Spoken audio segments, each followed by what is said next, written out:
Hello friends, this is DL Harry. Good evening और आप सभी का स्वागत है हमारी आज की वीडियो में। तो देख लेते हैं कि मार्केट में हमें कैसे मूवमेंट्स मिले और कल हम किन स्टॉक्स को देख सकते हैं। तो आज जैसे एक्सपायरी थी, देख सकते हैं आप बैंक निफ्टी ने एक डाउन का मूव दिया है। आवली टाइम फ्रेम पर अगर हम देखें तो ये देखिए कि पहले जो अगर हमारा आवरली जो जोन था मॉर्निंग में उसी जोन में रही और फिर जैसे ही उस जोन को ब्रेक किया तो एक डाउन साइड की काफ़ी अच्छी मूवमेंट मिली है और जो लो लगा रही है 2 दिन से उसी के आसपास आकर प्राइस रुका है। आप देख सकते हैं आवरली टाइम फ्रेम पे आरएसआई ने 40 से नीचे अपना क्लोजिंग दिया है।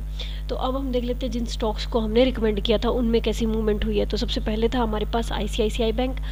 अब देखिए आईसीआईसीआई बैंक में एक रेड कैंडल बनी है। अब हम इसको आवरली टाइम फ्रेम में देखेंगे और देखेंगे कि हमने इसको कैसे ट्रेड किया है। अब आवरली टाइम फ्रेम में हम चलते हैं। ये देखिए पहले हम इस ड्राइंग को रिमूव कर देते हैं और फिर हम देखते हैं कि कैसा ट्रेड हमें मिला। तो ये देखिए हमने ये देखा था कि यहाँ पर एक जोन बन गया था एंड में आकर कि अब इस जोन के जिस भी साइड ये ब्रेक करेगा और सस्टेन करेगा उसी साइड हमें मूवमेंट देखने को मिलेगी, या फिर अगर ये एक ही साइड में गैप अप या गैप डाउन ओपन करे और फिर उसी तरफ की मूवमेंट जिस तरफ की मूवमेंट मिलेगी उसी तरफ हमें मिलने की मूवमेंट चांसेस रहेंगे। तो यहाँ पर आप देख सकते हैं कि ये जो एक हाई लगा था जो हमारा जोन का था उसी के आसपास ही प्राइस रहा है, उससे ऊपर में ब्रेक नहीं किया और अगर ब्रेक किया भी तो सस्टेन नहीं किया और डाउन साइड में फिर इसने ये देखिए इस तरीके की मूवमेंट दी। तो अब हम अगर 15 मिनट के टाइम फ्रेम पे चलते हैं तो हम इसको और अच्छे से समझ पाएंगे। देखिए अगर आप ये देखते हैं कि यहाँ पर डाउन साइड की मूवमेंट हुई है, अप साइड ब्रेक नहीं कर रहा, तो हम यहीं पर अपनी अगर ट्रेड लेते हैं तो हम आज के हाई को जो कि मॉर्निंग का था उसको अपना एसएल रखकर यहाँ पर एक अच्छी ट्रेड ले सकते थे जिसमें हमें कम से कम 3.5 से 4 पॉइंट मिल रहे थे। तो पहली कैंडल में जो ये 15 मिनट की आपको दिख रही है इसमें हमने ट्रेड किया था। 15 मिनट की एक छोटी सी ट्रेड ली थी जिसमें हमारा बिल्कुल छोटा एसएल था और एक अच्छा टारगेट हमें मिल गया। उसके बाद में हमने इसमें एग्जिट कर दिया क्योंकि ज़्यादा अच्छी मूवमेंट मिलने के चांस नहीं थे। पहले भी मैंने आपको वीडियो में बताया कि आप ट्रेड वही लीजिए जहाँ पर आपको छोटा एसएल और बड़ा टारगेट मिलने के चांस हो।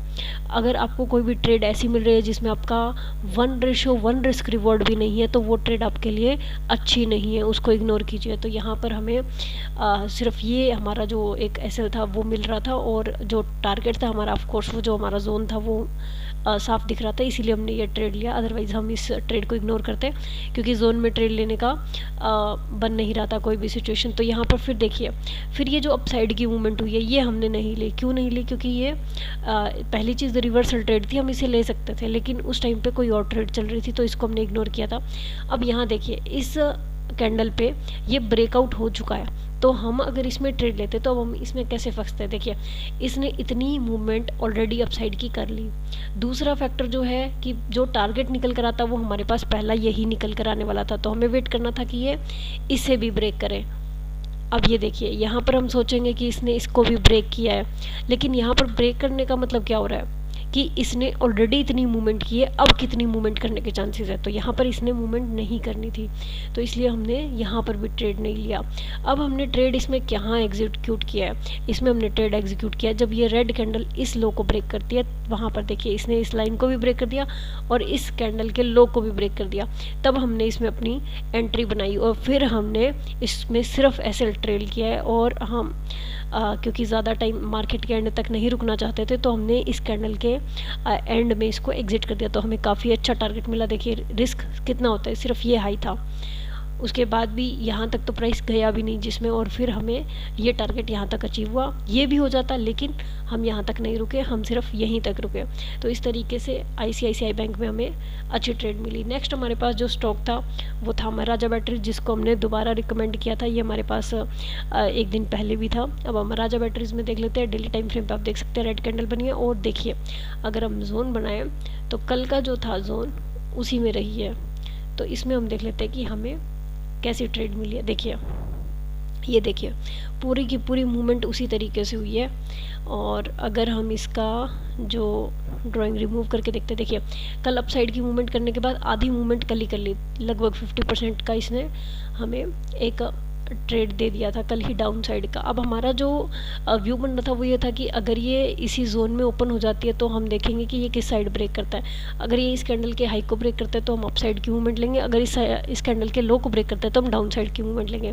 अब देखिए डाउन साइड ही ओपन हुआ, सस्टेन नहीं किया और फिर डाउन आना शुरू हुआ, तो ऐसे में फिर हमारी ट्रेड ओपनिंग प्राइस पर ही बन जाती है जब वो वापस हाई लगाकर ओपनिंग प्राइस पर आता है। तो ऐसे में हमारी ट्रेड एग्जीक्यूट हुई और फिर हमारा जो एसएल रहा वो पहले हमने जो रखा था लॉजिकल वो हमारे जोन का, यानी कि इस कैंडल का जो ओपनिंग प्राइस था वो रखा, और उसके बाद में जब ये कैंडल बन चुकी उसके बाद में हमने ट्रेल करके आज के हाई को अपना एसएल रखा। उसके बाद में देखिए डाउन साइड की हमें मूवमेंट मिली, इसमें हमने एग्जिट किया इस कैंडल के लो पर, यहाँ पर हमने इसको एग्जिट कर दिया था लो के आसपास, प्रॉपर लो पर भी नहीं क्योंकि मार्केट प्राइस पे हम एग्जिट कर रहे होते हैं तो अप या डाउन की मूव करके हमें 1-2 पॉइंट ऊपर नीचे मार्केट प्राइस दे देता है। तो यहाँ पर फिर अमर राजा बैटरीज में भी है हमें अच्छी एंट्री मिल गई। अब हम देख लेते हैं कि कल हम किन स्टॉक्स को देख सकते हैं। तो मैंने आपको सबसे पहले बैंक निफ्टी की मूवमेंट दिखाई थी। अब बैंक निफ्टी का अगर आप देखेंगे तो डेली टाइम फ्रेम पे देखिए 60 RSI ने डाउन में क्रॉस कर दिया है। आवली टाइम फ्रेम पे अगर हम देखेंगे तो यहाँ पर ये देखिए 40 के नीचे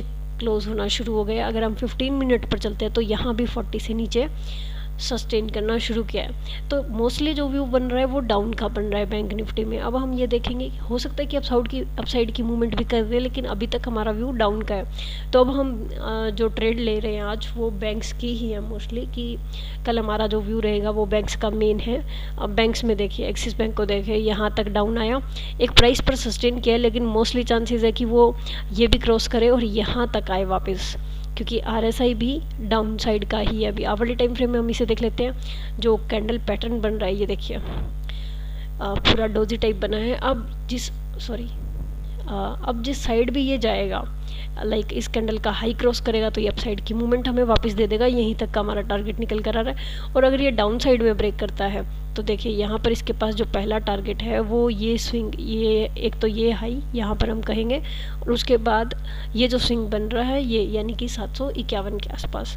तो इस तरीके से इसके पास डाउन और अप साइड के टारगेट जो है वो काफ़ी बड़े बड़े निकल कर आ रहे हैं, क्योंकि लास्ट कैंडल ही ऐसी बनी है। तो इस तरीके से एक्सिस बैंक में हमें कल अच्छी ट्रेड मिल सकती है। नेक्स्ट फिर हमारे पास ICICI बैंक कल के लिए फिर से है, इसमें भी हम देख लेते हैं। इसमें भी सेम कैंडल बनी है जैसी कि एक्सिस बैंक में बनी है, ये देखिए। अब यहाँ पर भी हमें जिस साइड की मूवमेंट मिलेगी, RSI भी लगभग वैसे ही मूव कर रहा है, तो अब इसमें भी हमें जिस साइड की मूव मिलेगी, अगर अच्छा सपोर्ट या रेजिस्टेंस होता है तो हम उसी साइड की मूव पकड़ने की कोशिश करेंगे। अब डाउन साइड में देखिए हमारे पास सीधा टारगेट निकल कर आ रहा है ये 695 का, और अप साइड में अगर ये मूव करता है तो हमारे पास जो ये जोन था, हमारा जोन का हाई था, यहाँ तक का टारगेट निकल कर आ रहा है। तो हम कोशिश करेंगे कि इसमें भी हमें अच्छी ट्रेड मिले। और नेक्स्ट हमारे पास जो है वो है कोटक बैंक। तो कोटक बैंक को भी हम देख लेते हैं। कोटक बैंक में देखिए 2 दिन से डाउन की मूव है, और कल भी ऐसा हो सकता है कि ये डाउन की मूव करे या अप साइड की भी मूव कर सकता है। तो वो हम देखेंगे कि ये किस साइड की मूव करता है, क्योंकि हम डायरेक्ट प्रिडिक्ट नहीं कर सकते। तो यहाँ पर देखिए अब ये प्राइस आकर रुका है इस लेवल पर। तो अब अगर इस कैंडल का लो ब्रेक होता है तो इसके पास सीधा टारगेट जो निकल कर आ रहा है वो 1980 के आसपास का आ रहा है, क्योंकि जो लेवल है वो 2000 का साइकोलॉजिकल लेवल। तो अगर ये इस प्राइस के नीचे क्लोज करना शुरू करता है तो हमें ये 20 पॉइंट का टारगेट आराम से मिलेगा। ऐसा ही ठीक अप साइड में भी है, जैसे ये अपने इस प्राइस को हाई में क्रॉस करेगा, लाइक आप कह सकते हैं कि 2005 को या 6 के आसपास जो प्राइस है, इसको जैसे ही इसके ऊपर क्लोजिंग देगा तो हमें फिर 2020 का टारगेट मिलने के चांसेस है, जो कि एक प्रीवियस लेवल है। तो इस तरीके से इन तीनों बैंक्स में हम अपनी ट्रेड बना सकते हैं। और क्योंकि तीनों बैंक्स हैं तो हम बैंक निफ्टी का भी मूव देखते रहेंगे कि ये किस तरफ मूव करता है और बैंक्स में हमें कैसी मूवमेंट मिलती है। तो आज के लिए इतना ही फ्रेंड्स, मिलते हैं नेक्स्ट वीडियो में। Thank you so much, have a great day.